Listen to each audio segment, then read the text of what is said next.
Bwana, baada ya sakata la dabi ya Kariakoo, huku vuta ni kuvuta zikiwa nyingi, Young Africans wakishikilia msimamo wao kwamba ili waweze kucheza mchezo wa dabi ya Kariakoo ambao uliahirishwa Machi 8, wakihitaji baadhi ya viongozi kutoka kwenye mamlaka ya soka waweze kujihudhuru ili wao waweze kucheza mchezo huo. Hatimaye leo tuliona taarifa kutoka bodi ya ligi ikionyesha kwamba mchezo huo umesogezwa mbele mpaka mwezi huu tarehe 25, ukiondoshwa kwenye tarehe ya pili ambayo ilipangwa tarehe 15 Jumapili ya wiki hii.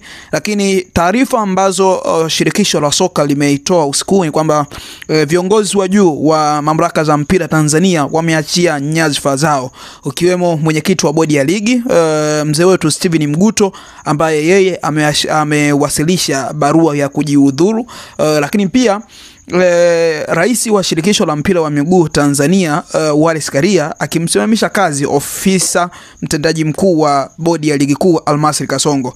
Taarifa hiyo inasema kama ifuatavyo.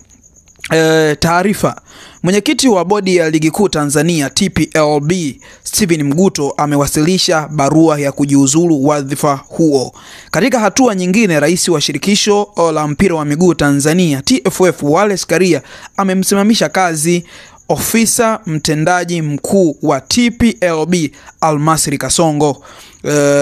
Hii imetolewa na Wilfred Kidao, katibu mkuu, leo Juni 13, 2025. Kumbe ndo maana tarehe ya mchezo huo imetangazwa upya tarehe 25.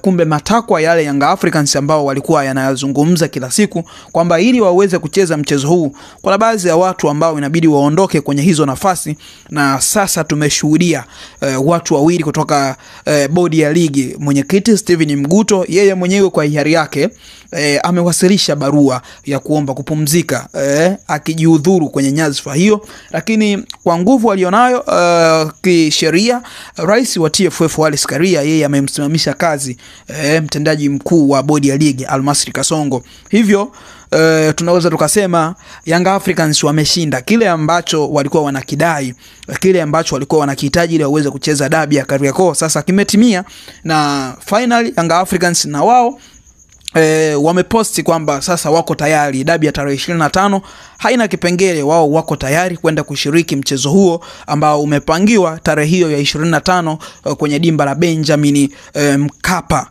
Bwana, taarifa hizo zikufikie popote pale ulipo.